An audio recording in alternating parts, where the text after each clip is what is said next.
तो सबसे पहले याकूब अपने ज्येष्ठ पुत्र र्यूबेन की ओर देखते हैं। र्यूबेन, जो जन्म के अधिकार से सबसे पहला था, शक्ति और सम्मान का पहला हकदार। कल्पना कीजिए उस क्षण की गंभीरता को जब पिता अपने पहले जन्मे पुत्र के भविष्य का निर्धारण करने जा रहा हो। याकूब कहते हैं, र्यूबेन, तू मेरा पहलौठा, मेरा बल और मेरे पौरुष का पहला फल है, प्रतिष्ठा में उत्तम और शक्ति में भी उत्तम। कितनी बड़ी प्रशंसा! परंतु इसी प्रशंसा के साथ एक गहरा दुख भी जुड़ता था। याकूब आगे कहते हैं, पानी की नाई तू चंचल है, इसलिए तू औरों से उत्तम न ठहरेगा, क्योंकि तू अपने पिता के बिछौने पर चढ़ गया। यह संकेत था र्यूबेन के उस गंभीर पाप की ओर जब उसने अपने पिता की रखैल बिल्हा के साथ संबंध स्थापित किया था। अनुशासन और संयम का अभाव, एक क्षणिक भूल, और देखिए कैसे भविष्य की नींव हिल जाती है। याकूब ने स्पष्ट कर दिया कि र्यूबेन का यह चंचल और अस्थिर स्वभाव उसे नेतृत्व के योग्य नहीं बनाता। जन्म का अधिकार महत्वपूर्ण हो सकता है, परंतु चरित्र का बल उससे कहीं अधिक। याकूब की यह भविष्यवाणी अक्षरशः पूरी हुई। इतिहास गवाह है कि र्यूबेन का गोत्र कभी भी इस्राएल में राजनैतिक या धार्मिक नेतृत्व के शिखर पर नहीं पहुंच सका। वे संख्या में तो थे, परंतु प्रभाव में उतने नहीं। इससे हमें क्या शिक्षा मिलती है? यही कि अधिकार और सम्मान केवल जन्म सिद्ध नहीं होते, उन्हें चरित्र की दृढ़ता, नैतिक बल और आज्ञाकारिता से अर्जित करना पडिडेता है और उसे बनाए रखना पडिडता है। एक छोटी सी चूक भी बड़े से बड़े अधिकार को छीन सकती है। अब बारी आती है शिमोन और लेवी की, याकूब के दूसरे और तीसरे पुत्र। इन दोनों भाइयों का इतिहास एक ऐसी घटना से जुड़ा था जिसने याकूब के मन में गहरी चिंता उत्पन्न कर दी थी। उनकी बहन दीनाह के साथ जो अन्याय हुआ, उसका प्रतिशोध लेने के लिए इन दोनों ने शीकेम नगर के पुरुषों के साथ धोखा किया और उनका निर्मम संहार कर डाला। याकूब उनके इस अनियंत्रित क्रोध और प्रतिशोध की भावना से अत्यंत व्यथित थे। वे जानते थे कि ऐसा क्रोध विनाशकारी होता है, न केवल दूसरों के लिए बल्कि स्वयं के लिए भी। इसलिए उनकी भविष्यवाणी में इन दोनों के लिए कठोर शब्द थे। मैं उनको अपने क्रोध में शाप देता हूं, क्योंकि वह प्रचंड था, और अपने रोष को भी, क्योंकि वह निर्दय था। मैं उन्हें याकूब में अलग अलग कर दूंगा और इस्राएल में तितर बितर कर दूंगा। और हुआ भी ठीक वैसा ही। शिमोन और लेवी के गोत्र इस्राएल की भूमि में बिखर गए। शिमोन का गोत्र इतना छोटा हो गया कि उसे यहूदा के विशाल क्षेत्र में ही सम्मिलित कर लिया गया। उसका अपना कोई स्वतंत्र और महत्वपूर्ण भूभाग नहीं रहा। लेवी के गोत्र को अवश्य परमेश्वर के भवन की देखभाल और धार्मिक कार्यों का उत्तरदायित्व सौंपा गया, परंतु उन्हें भी इस्राएल के अन्य गोत्रों की तरह भूमि का कोई हिस्सा नहीं मिला। वे पूरे देश में फैले हुए थे, परंतु उनकी अपनी कोई जमीन नहीं थी। यहाँ शिक्षा क्या है? क्रोध एक ऐसी अग्नि है जो न केवल दूसरों को जलाती है, बल्कि अपने ही भविष्य की संभावनाओं को भी राख कर देती है। संयम और क्षमा का मार्ग ही दीर्घकालिक शांति और स्थिरता प्रदान करता है। इसके पश्चात याकूब अपने चौथे पुत्र यहूदा की ओर उन्मुख होते हैं, और यहाँ उनकी वाणी में एक विशेष ओज और आशा का संचार होता है। र्यूबेन, शिमोन और लेवी के विपरीत यहूदा को याकूब से एक असाधारण आशीर्वाद प्राप्त होता है। याकूब कहते हैं, हे यहूदा, तेरे भाई तेरा धन्यवाद करेंगे, तेरा हाथ तेरे शत्रुओं की गर्दन पर पड़ेगा, तेरे पिता के पुत्र तुझे दंडवत करेंगे। ये नेतृत्व का स्पष्ट संकेत था। याकूब आगे उसे एक सिंह के समान बताते हैं, जो शक्ति और प्रभुत्व का प्रतीक है, और फिर वह अद्भुत भविष्यवाणी करते हैं कि यहूदा के वंश से ही राजा निकलेंगे, राजदंड उसी के पास रहेगा। यह एक ऐसी घोषणा थी जिसने आने वाले कई सदियों तक इस्राएल के इतिहास को दिशा दी। लेकिन इससे भी गहन और महत्वपूर्ण भविष्यवाणी यहूदा के लिए यह थी, जब तक शीलो न आए तब तक न तो यहूदा से राजदंड छूटेगा और न उसके वंश से व्यवस्थापक का राजदंड। देवियों और सज्जनों, शीलो यह एक रहस्यमय नाम है, जिसका अर्थ है वह जिसका यह है या शांति लाने वाला। अधिकांश विद्वान इसे आने वाले मसीहा, उद्धारकर्ता के संदर्भ में देखते हैं। और देखिए परमेश्वर की योजना कितनी अद्भुत है। इतिहास इस बात का साक्षी है कि राजा दाऊद इस्राएल के सबसे महान राजा यहूदा के गोत्र से ही थे, और इसी वंशावली में कई पीढ़ियों के बाद प्रभु यीशु मसीह का जन्म हुआ, जिन्हें ईसाई जगत परमेश्वर का पुत्र और मसीहा मानता है। यह दिखाता है कि परमेश्वर अपने वायदों के प्रति कितने विश्वास योग्य है। जो प्रतिज्ञा उन्होंने याकूब के माध्यम से की, उसे उन्होंने समय आने पर पूरा किया। यहूदा के बाद याकूब अपने पुत्र जबूलून को आशीर्वाद देते हैं। जबूलून के लिए भविष्यवाणी उसके भौगोलिक स्थान और उसके लोगों के व्यवसाय से जुड़ी हुई थी। याकूब कहते हैं, जबूलून समुद्र के तीर पर बसा करेगा, वह जहाजों के लिए बंदरगाह का काम देगा और उसका एक सिवाना सीदोन तक पहुंचेगा। यह स्पष्ट रूप से इंगित करता है कि जबूलून का गोत्र समुद्र के किनारे बसेगा और उसका जीवन समुद्री गतिविधियों, विशेषकर व्यापार से जुड़ा होगा। सीदोन का उल्लेख, जो उस समय एक प्रमुख फोनीशियन बंदरगाह शहर था, इस बात को और पुष्ट करता है कि जबूलून के लोग अंतर्राष्ट्रीय व्यापार और वाणिज्य में सक्रिय भूमिका निभाएंगे। कल्पना कीजिए उस युग की जब समुद्री यात्राएं और व्यापार कितने चुनौतीपूर्ण और महत्वपूर्ण हुआ करते थे। जबूलून के गोत्र को यह अवसर मिला कि वे विभिन्न संस्कृतियों और राष्ट्रों के बीच एक सेतु का कार्य करें, वस्तुओं का आदान प्रदान करें और समृद्धि लाएं। हर किसी को राजा या याजक बनने की आवश्यकता नहीं होती। राष्ट्र के विकास में व्यापार और वाणिज्य का भी उतना ही महत्वपूर्ण स्थान होता है। जबूलून की यह भविष्यवाणी हमें सिखाती है कि परमेश्वर प्रत्येक व्यक्ति और प्रत्येक समुदाय को एक विशिष्ट उद्देश्य और प्रतिभा प्रदान करते हैं। महत्वपूर्ण यह है कि हम अपने उस नियत स्थान और भूमिका को पहचानें और उसमें उत्कृष्टता प्राप्त करें, क्योंकि राष्ट्र की समग्र उन्नति में सभी का योगदान मायने रखता है। अगला आशीर्वाद इस्साकार के लिए था और उसकी भविष्यवाणी में एक विरोधाभास सा झलकता है। याकूब इस्साकार को एक हृष्टपुष्ट गधा के समान बताते हैं जो दो बोझों के बीच में लेटा रहता है। यह उसकी शक्ति और परिश्रम करने की क्षमता को दर्शाता है। वह मेहनती है, आज्ञाकारी है और भारी बोझ उठाने में सक्षम है। याकूब आगे कहते हैं, और उसने देखा कि विश्राम अच्छा है और भूमि मनभावनी है। यहां तक तो सब ठीक लगता है। कौन नहीं चाहता कि विश्राम अच्छा हो और रहने का स्थान सुखद हो, परंतु इसके आगे जो कहा गया वह विचारणीय है। याकूब कहते हैं, तब उसने बोझ उठाने के लिए अपना कंधा झुका दिया और बेगारी करने लगा। इस्साकार ने आराम और सुविधा को स्वतंत्रता और स्वाभिमान से अधिक महत्व दिया। उसने देखा कि भूमि उपजाऊ है, जीवन सुखमय हो सकता है और इसके लिए यदि थोड़ी अधीनता भी स्वीकार करनी पड़े तो क्या हर्ज है। उसने अपनी स्वतंत्रता को सुख सुविधाओं के लिए गिरवी रख दिया। इससे हमें यह शिक्षा मिलती है कि परिश्रम करना अच्छी बात है, परंतु यदि हम अपनी स्वतंत्रता, अपने आत्मसम्मान को केवल भौतिक सुखों के लिए त्याग देते हैं तो हम एक प्रकार की दासता को स्वीकार कर लेते हैं। आलस्य बुरा है, परंतु सुविधा के लिए अपनी आत्मा को बेच देना उससे भी बुरा हो सकता है। सच्ची स्वतंत्रता अपने मूल्यों पर अडिग रहने में है। अब याकूब अपने पुत्र दान की ओर देखते हैं। दान का नाम ही न्याय या न्यायाधीश का अर्थ रखता है और याकूब की भविष्यवाणी भी इसी ओर संकेत करती है। वे कहते हैं, दान अपने जातिगणों का न्याय करेगा जैसे इस्राएल के और गोत्रों में से एक करता है। यह एक सकारात्मक शुरुआत है जो दान के गोत्र से न्यायप्रिय और नेतृत्व करने वाले लोगों के उभरने की संभावना दर्शाती है। परंतु याकूब इसके तुरंत बाद एक ऐसी उपमा का प्रयोग करते हैं जो चिंताजनक है। वे कहते हैं, दान मार्ग में का एक सांप और रास्ते में का एक नाग होगा जो घोड़े की एड़ियों को डसता है, जिससे उसका सवार पछाड़ खाकर गिर पड़ता है। यह उपमा न्याय की एक अलग ही तस्वीर प्रस्तुत करती है। सर्प और नाग चालाकी, धूर्तता और अप्रत्याशित आक्रमण के प्रतीक हैं। ऐसा न्याय जो सीधा और स्पष्ट न हो, बल्कि गुप्त योजनाओं और छल से प्राप्त किया जाए।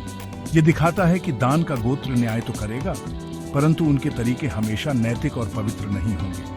वे अपने लक्ष्यों को प्राप्त करने के लिए कूटनीति और कभी-कभी धोखे का भी सहारा ले सकते हैं। यहाँ एक बहुत ही महीन रेखा है, न्याय और चालाकी के बीच, धर्म और स्वार्थ के बीच। परमेश्वर का न्याय हमेशा पवित्र, निष्पक्ष और सत्य पर आधारित होता है, परंतु मनुष्य का न्याय, जैसा कि दान के मामले में संकेत दिया गया है, स्वार्थ और कपट से दूषित हो सकता है। यह हमें सिखाता है कि केवल परिणाम ही नहीं, साधन भी शुद्ध होने चाहिए। इसके उपरांत याकूब अपने पुत्र गाद के भविष्य पर दृष्टि डालते हैं। गाद का गोत्र यर्दन नदी के पूर्व में बसा था, एक ऐसा क्षेत्र जो सीमाओं पर स्थित होने के कारण निरंतर आक्रमणों और संघर्षों का सामना करता था। याकूब की भविष्यवाणी इस वास्तविकता को दर्शाती है, गाद पर एक दल चढ़ाई तो करेगा, परंतु वह उसी दल के पिछले भाग पर छापा मारेगा। इसका अर्थ है कि गाद के लोगों को शत्रुओं के हमलों का सामना करना पड़ेगा, उन्हें लूटा जाएगा, परंतु उनमें इतनी शक्ति और साहस होगा कि वे पलटवार करेंगे और अंततः अपने शत्रुओं को पराजित करेंगे। ये एक सतत संघर्ष की गाथा है जिसमें हार और जीत दोनों शामिल हैं। ये भविष्यवाणी जीवन के उस यथार्थ को भी दर्शाती है जिससे हम सभी कभी न कभी गुजरते हैं। जीवन में कठिनाइयां आएंगी, चुनौतियां हमें घेरेंगी और कभी कभी ऐसा भी लगेगा कि हम पराजित हो रहे हैं। परंतु गाद का उदाहरण हमें सिखाता है कि महत्वपूर्ण यह नहीं है कि हम कितनी बार गिरते हैं, बल्कि यह है कि हम कितनी बार उठकर पुनः संघर्ष करने का साहस जुटाते हैं। जो विपत्तियों का सामना करते हुए भी अपने लक्ष्य की ओर बढ़ता रहता है, जो हार मानने से इनकार कर देता है, वही सच्चा वीर कहलाता है। गाद के गोत्र ने अपने साहस और दृढ़ता से अपनी भूमि की रक्षा की और यही भावना हमें अपने जीवन के संघर्षों में भी रखनी चाहिए। अब याकूब आशेर को आशीर्वाद देते हैं और उसकी भविष्यवाणी समृद्धि और प्रचुरता से भरी हुई है। याकूब कहते हैं, आशेर का भोज्य पदार्थ उत्तम होगा और वह राजकीय स्वादिष्ट वस्तुएं उत्पन्न करेगा। यह स्पष्ट रूप से इंगित करता है कि आशेर के हिस्से में जो भूमि आएगी वह अत्यंत उपजाऊ होगी, जिससे उसे भरपूर फसलें और उत्तम खाद्य पदार्थ प्राप्त होंगे। उसकी समृद्धि इतनी अधिक होगी कि वह राजाओं के योग्य व्यंजन और विलासिता की वस्तुएं उत्पन्न करने में सक्षम होगा। ये एक ऐसा आशीर्वाद है जिसकी कामना हर कोई करता है, भौतिक संपन्नता और जीवन में सुख सुविधाएं। और वास्तव में आशेर का गोत्र अपनी उपजाऊ भूमि और उससे प्राप्त होने वाली समृद्धि के लिए जाना गया। वे गलील के उपजाऊ मैदानों में बसे, जहां जैतून और अंगूर की खेती प्रचुर मात्रा में होती थी। उनकी भूमि धन धान्य से परिपूर्ण थी। इससे हमें यह शिक्षा मिलती है कि भौतिक समृद्धि यदि परमेश्वर की ओर से एक वरदान के रूप में प्राप्त हो तो वह अच्छी है, परंतु यह भी महत्वपूर्ण है कि यह समृद्धि धर्म और न्याय के साथ जुड़ी हो। यदि संपन्नता हमें परमेश्वर से दूर ले जाती है या हमें घमंडी और स्वार्थी बना देती है तो वह अभिशाप बन सकती है। आशेर का आशीर्वाद हमें याद दिलाता है कि परमेश्वर हमें आशीष देना चाहते हैं, परंतु हमें उन आशीषों का उपयोग बुद्धिमानी और कृतज्ञता से करना चाहिए। इसके बाद याकूब अपने छठे पुत्र नप्ताली की ओर देखते हैं। नप्ताली के लिए उनकी भविष्यवाणी काव्यमय और सुंदर है। वे कहते हैं, नप्ताली एक छुटी हुई हिरणी है जो सुंदर वचन बोलती है। हिरणी विशेषकर छुटी हुई या स्वतंत्र हिरणी चपलता, स्वतंत्रता, सुंदरता और अनुग्रह का प्रतीक है। यह संकेत करता है कि नप्ताली का गोत्र एक स्वतंत्र भावना वाला, कलात्मक और संभवतः वाक्पटुता में निपुण होगा। सुंदर वचन का अर्थ हो सकता है कि वे काव्य, संगीत या अन्य कलात्मक अभिव्यक्तियों में कुशल होंगे या उनके क्षेत्र से शुभ समाचार आएंगे। नप्ताली का क्षेत्र, जो गलील सागर के पश्चिम और उत्तर में स्थित था, अपनी प्राकृतिक सुंदरता के लिए भी प्रसिद्ध था। यह एक पहाड़ी और उपजाऊ प्रदेश था जो इस भविष्यवाणी के भाव से मेल खाता है। यह हमें सिखाता है कि जीवन में केवल शक्ति और समृद्धि ही महत्वपूर्ण नहीं है, बल्कि सौंदर्य, कला और आत्मा की स्वतंत्रता का भी अपना स्थान है। सच्ची सुंदरता केवल बाह्य रूप रंग में नहीं होती, बल्कि विचारों की सुंदरता, वाणी की मधुरता और आत्मा के स्वतंत्र एवं प्रसन्न चित्त स्वभाव में निहित होती है। नप्ताली का आशीर्वाद हमें जीवन के इन सूक्ष्म और कलात्मक पहलुओं की सराहना करने की प्रेरणा देता है। अब याकूब अपने सबसे प्रिय पुत्रों में से एक यूसुफ की ओर मुड़ते हैं और उनकी वाणी में वात्सल्य और आशीषों की भरमार है। यूसुफ का जीवन स्वयं एक महागाथा है। भाइयों द्वारा ईर्ष्यावश बेचा जाना, मिस्र में पोतीफर की पत्नी द्वारा झूठे आरोप में बंदी बनाया जाना, वर्षों तक कारावास का कष्ट भोगना। याकूब कहते हैं, यूसुफ एक फलदायक लता है, सोते के पास लगी हुई एक फलदायक लता जिसकी डालियां दीवार पर चढ़ जाती हैं। ये उसकी असाधारण फलदायकता और विस्तार का प्रतीक है। परंतु इसके साथ ही वे उसके कष्टों को भी याद करते हैं। धनुर्धारियों ने उसको खेदित किया और तीर मारे और उस पर अत्याचार किया, परंतु इन सब सतावों और कठिनाइयों के बावजूद यूसुफ परमेश्वर की कृपा से विजयी रहा। याकूब कहते हैं, तो भी उसका धनुष दृढ़ रहा और उसकी भुजाएं और हाथ याकूब के सर्वशक्तिमान के हाथों से फुर्तीले हुए। यूसुफ न केवल मिस्र का प्रधानमंत्री बना, बल्कि उसने अपने परिवार और पूरे राष्ट्र को अकाल से बचाया। उसका जीवन इस बात का प्रमाण है कि यदि कोई व्यक्ति परमेश्वर में अटूट विश्वास रखता है और विपरीत परिस्थितियों में भी धर्म का मार्ग नहीं छोड़ता, तो परमेश्वर उसे ऊंचा उठाते हैं और उसे बहुतायत से फलदायक बनाते हैं।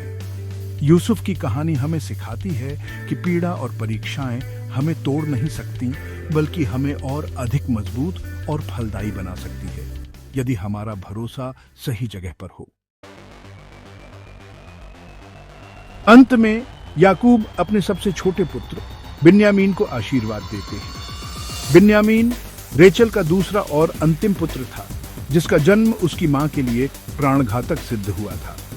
याकूब बिन्यामीन के लिए एक शक्तिशाली परंतु कुछ हद तक भयावह उपमा का प्रयोग करते हैं। बिन्यामीन फाड़ने वाला भेड़िया है, सवेरे तो वह अहेर का भक्षण करेगा और सांझ को लूट बांट लेगा। ये भविष्यवाणी बिन्यामीन के गोत्र के युद्ध प्रिय और आक्रामक स्वभाव की ओर संकेत करती है। भेड़िया एक शक्तिशाली शिकारी है जो अपने शिकार पर निर्ममता से टूट पड़ता है। ये दर्शाता है कि बिन्यामीन के वंशज वीर योद्धा होंगे जो युद्ध में निपुण होंगे और विजय प्राप्त करके लूट का माल आपस में बांटेंगे। इतिहास में हम देखते हैं कि बिन्यामीन के गोत्र से कई प्रसिद्ध योद्धा निकले, जैसे कि इस्राएल का पहला राजा शाऊल। नए नियम में प्रेरित पौलुस भी इसी गोत्र से थे, जो मसीह के सुसमाचार के लिए एक अथक योद्धा बने, यद्यपि उनका युद्ध आत्मिक था। यह भविष्यवाणी हमें एक जटिल सत्य सिखाती है। कभी कभी परमेश्वर अपने उद्देश्यों को पूरा करने के लिए उन गुणों का भी उपयोग कर सकते हैं जो मानवीय दृष्टि से कठोर या हिंसक प्रतीत होते हैं। महत्वपूर्ण यह है कि उस शक्ति और आक्रामकता का उपयोग किस दिशा में और किस उद्देश्य के लिए किया जा रहा है। बिन्यामीन का उदाहरण हमें दिखाता है कि वीरता और युद्ध कौशल भी यदि सही मार्गदर्शन में हो तो परमेश्वर की योजना में अपनी भूमिका निभा सकते हैं। अपने सभी 12 पुत्रों को उनके भविष्य के विषय में बताने के बाद, उनकी शक्तियों और दुर्बलताओं को उजागर करने के बाद और उन्हें उचित आशीर्वाद और चेतावनियां देने के बाद, याकूब शारीरिक रूप से थक चुके थे, परंतु उनकी आत्मा शांत थी। उन्होंने अपने जीवन का सबसे महत्वपूर्ण कार्य पूरा कर लिया था। अब उनकी एक अंतिम इच्छा थी, एक ऐसी इच्छा जो उनके हृदय के सबसे गहरे कोने से निकली थी, जो उनके विश्वास और उनकी जड़ों से जुड़ी हुई थी। पवित्र शास्त्र उत्पत्ति के अध्याय 49 पद 29 में हम पढ़ते हैं, तब याकूब ने उन्हें यह आज्ञा दी कि मैं अपने लोगों के साथ मिलने वाला हूँ। मुझे मखपेला की गुफा में मेरे बाप दादों के पास गाड़ देना। अपनी विस्तृत और गहन भविष्यवाणियां समाप्त करने के उपरांत याकूब ने अपने पुत्रों के समक्ष अपनी यह अंतिम अभिलाषा प्रकट की कि उन्हें मिस्र की धरती पर नहीं, बल्कि कनान देश में उसी प्रतिज्ञा की भूमि में दफनाया जाए जिसे परमेश्वर ने उनके दादा अब्राहम, उनके पिता इसहाक और स्वयं उनसे देने का वायदा किया था। मखपेला की वह गुफा जहां अब्राहम और सारा, इसहाक और रिबका और लिया भी दफनाई गई थीं, उनके लिए केवल एक कब्रगाह नहीं, बल्कि परमेश्वर की प्रतिज्ञाओं में उनके विश्वास का प्रतीक थी। यह उनकी अपने लोगों और अपनी विरासत से जुड़ने की अंतिम आकांक्षा थी। याकूब की यह कहानी, उनकी भविष्यवाणियां और उनकी अंतिम इच्छा हमें जीवन, विश्वास, चरित्र और परमेश्वर की अद्भुत योजनाओं के बारे में बहुत कुछ सिखाती हैं। यह हमें दिखाती है कि कैसे एक व्यक्ति के शब्द युगों तक गूंज सकते हैं और एक पूरे राष्ट्र के भाग्य को प्रभावित कर सकते हैं। देवियों और सज्जनों, यदि आपको याकूब की इस गूढ़ आत्मिक यात्रा की कहानी ने छुआ हो, यदि इसने आपके मन में कुछ नए विचार उत्पन्न किए हों, तो हमारे इस प्रयास को सफल बनाने के लिए इस वीडियो को लाइक करें, अपने मित्रों और परिवारजनों के साथ शेयर